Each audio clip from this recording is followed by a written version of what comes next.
Usharani naturopathy clinic నుంచి doctor Radhika లేళ్లాని మాట్లాడుతున్నాను. Acupuncture awareness గురించి మాట్లాడుతున్నానండి.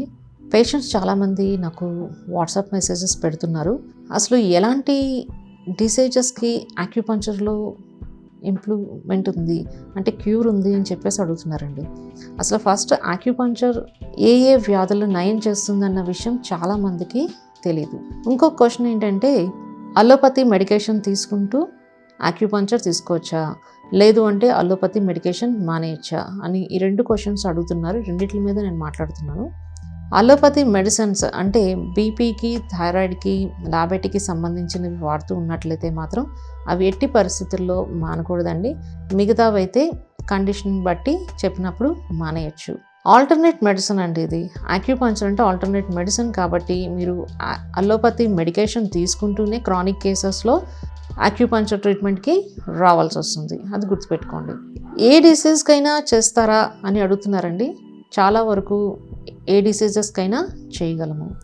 ఇప్పుడు ఫర్ ఎగ్జాంపుల్ చెప్తున్నానండి, IVFకి వెళ్ళే కేసు నేను BHLలో ఒకటి చేశాను. అంటే 2 monthsలో మాకు IVF చెయ్యకపోతే ప్రాబ్లం అవుతుంది అన్న కేసుని నా దగ్గరికి వచ్చారు. వాళ్ళు నా మీద నమ్మకంతో ఉన్నారు.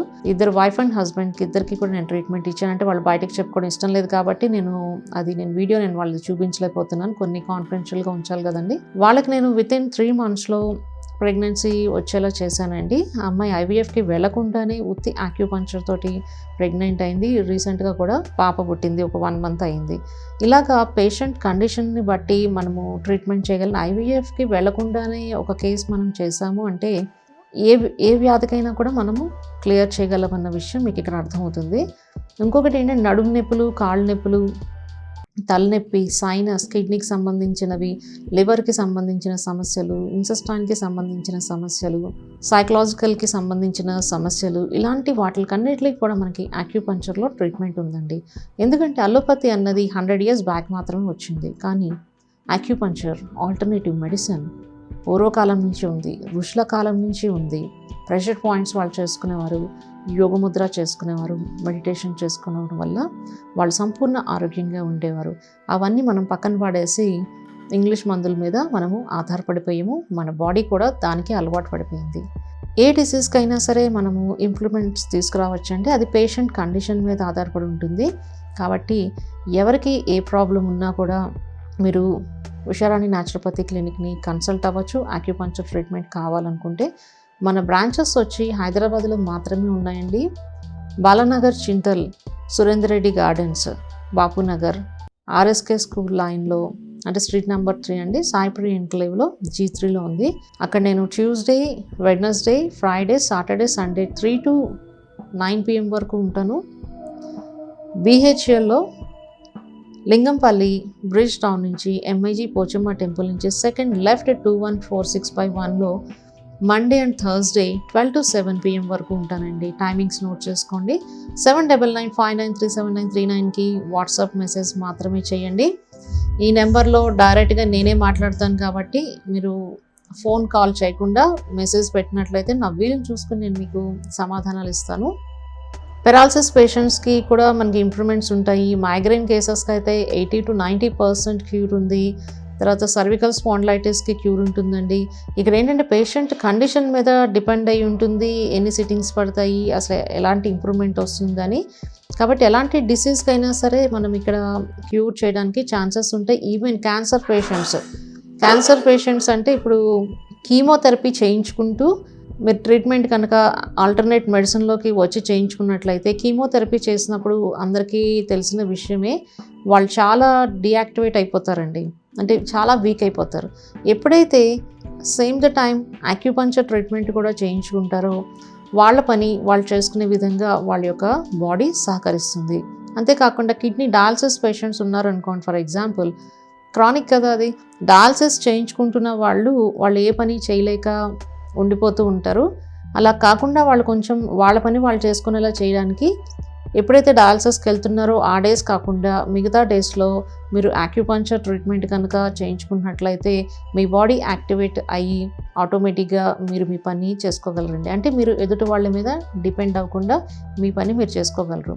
పెరాలసిస్ పేషెంట్స్ కూడా ఇదే రిజల్ట్ ఉంటుందండి. అంటే మీ పని మీరు చేసుకునే విధంగా తయారు చేయగలము. కాళ్ళలో తిమ్మిర్లు వచ్చిన వాళ్ళు, ఆస్తమా పేషెంట్స్, ఎలాంటి పేషెంట్స్ అంటే ఇప్పుడు హెయిర్ లాస్ కూడా మనకి ట్రీట్మెంట్ అన్నది యాక్యుపంక్చర్లో అవైలబుల్ ఉందండి. మీరు తెలుసుకోవాలనుకుంటే కనుక డాక్టర్ రాధికా లేళ్ళా అని మీరు యూట్యూబ్లో కొట్టినా కూడా మీకు ఆల్రెడీ వీడియోస్ ఓపెన్ అవుతాయి. దాంట్లో మీకు చూస్తే అన్నీ అర్థమైపోతాయండి. ఏ డౌట్ ఉన్నా కూడా నాకు వాట్సాప్ మెసేజ్ చేయండి, నేను ఖచ్చితంగా అయితే కనుక మీకు ఇస్తాను.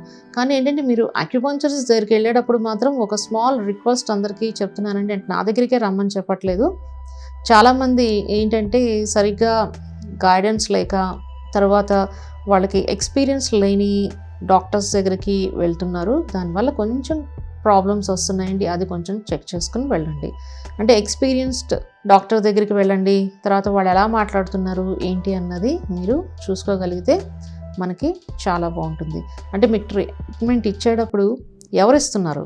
ట్రైనర్స్ ఇస్తున్నారా లేకపోతే సీనియర్స్ ఇస్తున్నారా? సీనియర్స్ ఇస్తే ప్రాబ్లం లేదండి. ట్రైనర్స్ ఇచ్చేటప్పుడు ఏదైనా మీకు కొంచెం తేడా ఉన్నా కూడా వెంటనే ఇమీడియట్గా చెప్పడం నేర్చుకోండి. చాలామందికి అక్యుపంక్చరిస్టులకి ఏంటంటే వాళ్ళకి డిసీజ్ని డయాగ్నోస్ చేసే కెపాసిటీ కూడా ఉండదు. అది కూడా చూసుకోండి. అంటే చాలామంది నీడిల్స్ ఎక్కడ వేసినా సైడ్ ఎఫెక్ట్ లేదు కదా అని చెప్పి కూడా వేసుకుంటూ వెళ్ళిపోతున్నారు. అది ఎంతవరకు కరెక్ట్ అనేది ఒక్కసారి ఆలోచించుకుని మీరు చూసుకోండి. అంటే మీకు బాడీలో రిజల్ట్ని బట్టి మీరు వాళ్ళ మీద నమ్మకం అన్నది మీకు వచ్చేస్తుంది. కాబట్టి ఇది ఒక్కటి కొంచెం కేర్ఫుల్గా చూసుకుంటే అక్యుపంక్చర్ ట్రీట్మెంట్ చాలా బెస్ట్ ట్రీట్మెంట్ అన్నది మీకే అర్థమైపోతుందండి. క్రానిక్ కేసెస్లో మాత్రం ఖచ్చితంగా అలోపతి మెడికేషన్కి మనము వెళ్ళాల్సిందే. అది కూడా గుర్తుపెట్టుకోండి. ఎవరు ఏం చెప్పినా కూడా బీపీ, షుగర్, థైరాయిడ్ అంటే 1 year దాటిపోయింది బీపీ ట్యాబ్లెట్స్ వాడుతూ ఉన్న వాళ్ళు అలోపతి మెడిసిన్ మానకూడదు. గుర్తుపెట్టుకోండి. చాలామంది మానేస్తున్నారు. దానివల్ల సైడ్ ఎఫెక్ట్స్ మీకు వస్తున్నాయి. అంటే మేబీ ఆ టైంలో మీకు రిజల్ట్ నార్మల్ చూపించవచ్చు, కానీ ఆఫ్టర్ 1 year 2 years ప్రాబ్లమ్స్ వస్తున్నాయండి. కొంతమంది పేషెంట్స్ నన్ను కలవటం జరిగింది.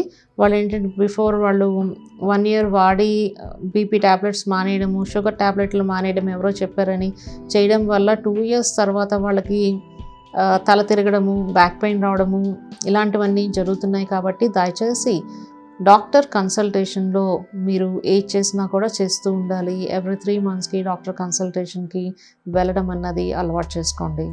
మీకు మంచి యోగ ముద్ర చెప్తున్నానండి. టెన్షన్ ఎవరు లేకుండా ఉండాలి అనుకుంటే ఈ ముద్ర అన్నది వేయండి. ఓం శ్రీ సహస్రదళ పద్మస్థాయ నమః అన్న లలిత సహస్రనామాన్ని అందరూ కూడా చేసుకుంటూ ఉండండి. నేను ఆనంద సంపన్నమైన జీవాత్మ అని కూడా అనుకుంటూ ఉండండి.